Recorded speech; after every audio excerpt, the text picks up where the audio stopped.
పసుపు బోర్డు ఏర్పాటును స్వాగతిస్తున్నామన్నారు ఎమ్మెల్సీ కవిత. అయితే పసుపు బోర్డుతోనే రైతుల సమస్యలు పరిష్కారం కావని, క్వింటాకు 15,000 మద్దతు ధర ప్రకటించాలని డిమాండ్ చేస్తున్న ఎమ్మెల్సీ కవితతో మా ప్రతినిధి బాలకుమార్ ఫేస్ టు ఫేస్.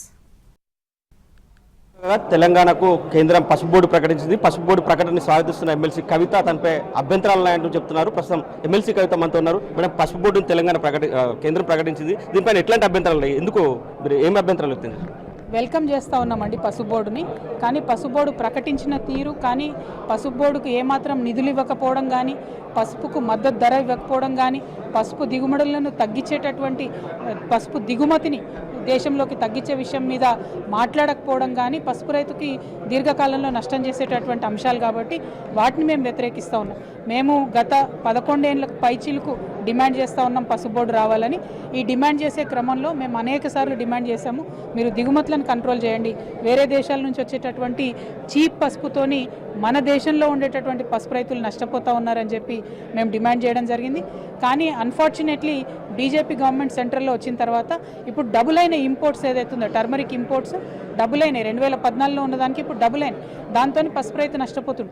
మా నిజామాబాద్ జిల్లాలోనే 20,000 ఎకరాలకు పడిపోయింది సాగు. ఒకప్పుడు 60,000 ఎకరాలు ఉండేది పసుపు సాగు. ఎందుకు పడిపోయింది? మద్దతు ధర లేకపోవడంతో పడిపోయింది. మొన్న ఏర్పాటు చేసిన పసుపు బోర్డు కార్యక్రమం, ప్రారంభోత్సవ కార్యక్రమం ఎట్లా జరిగింది మేడం? అసలు జరిగిన తీరుని మీరు ఎట్లా చూస్తారు? చూడండి బ్రదర్, ఇవాళ దేశంలో 20 రాష్ట్రాల పైచీలకు పసుపు సాగవుతుంది. ఆ 20 రాష్ట్రాలలో మేము పెద్ద రాష్ట్రాలు అన్నిటి దగ్గర పోయి ఆ ముఖ్యమంత్రుల మద్దతు లేఖలు తీసుకొచ్చి ఆనాటి ప్రధానమంత్రి గారికి ఇవ్వడం జరిగింది.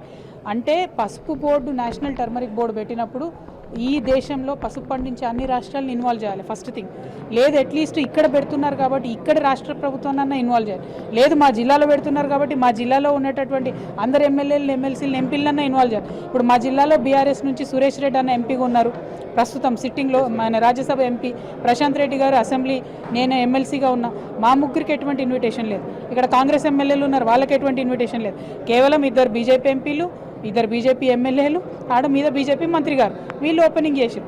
అంటే ఏ రాష్ట్రంలో ఒక ముఖ్యమంత్రిని కాన్ఫిడెన్స్లోకి తీసుకోలేదు, ఒక వ్యవసాయ శాఖ మంత్రిని కాన్ఫిడెన్స్లోకి తీసుకోలేదు. నేషనల్ లెవెల్లో పెట్టే బోర్డు ఇంత బాధ్యత రాహిత్యంగా పెడితే రేపు రైతుల ఇంట్రెస్ట్ మీద చేసినట్ట, లేకపోతే కేవలం అరవింద్కి అధ్యక్ష పదవి వద్దని టర్మరిక్ బోర్డు ఇచ్చి సంతోషపెట్టినట్ట అన్నది మరి అరవింద్ గారు ఆత్మవిమర్శ చేసుకోవాలి. అల్టిమేట్గా అధ్యక్ష రేసు నుంచి మా ఎంపీ గారిని తప్పించుకోవడానికి చేసినట్టుగా నాకు అనిపిస్తుంది. Thank you. ఇది మొత్తం మీద ఎమ్మెల్సీ కవిత చెప్తున్నారు, పసుపు ఇంపోర్ట్స్ తగ్గిస్తేనే పసుపు రైతులకు మేలు జరుగుతుంది. ఆ విధంగా భవిష్యత్తులో తమ కార్యాచరణ ఉంటుంది. పసుపు రైతుకు మద్దతు ధర వచ్చేలా పోరాటం కొనసాగిస్తాం. ఢిల్లీతో పాటు గల్లీలో కూడా తమ పోరాటం కొనసాగుతుందని ఎమ్మెల్సీ కవిత చెప్తున్నారు. కెమెరామెన్ రవిచరణ్తో బాలకుమార్, ఎన్టీవీ, నిజామాబాద్.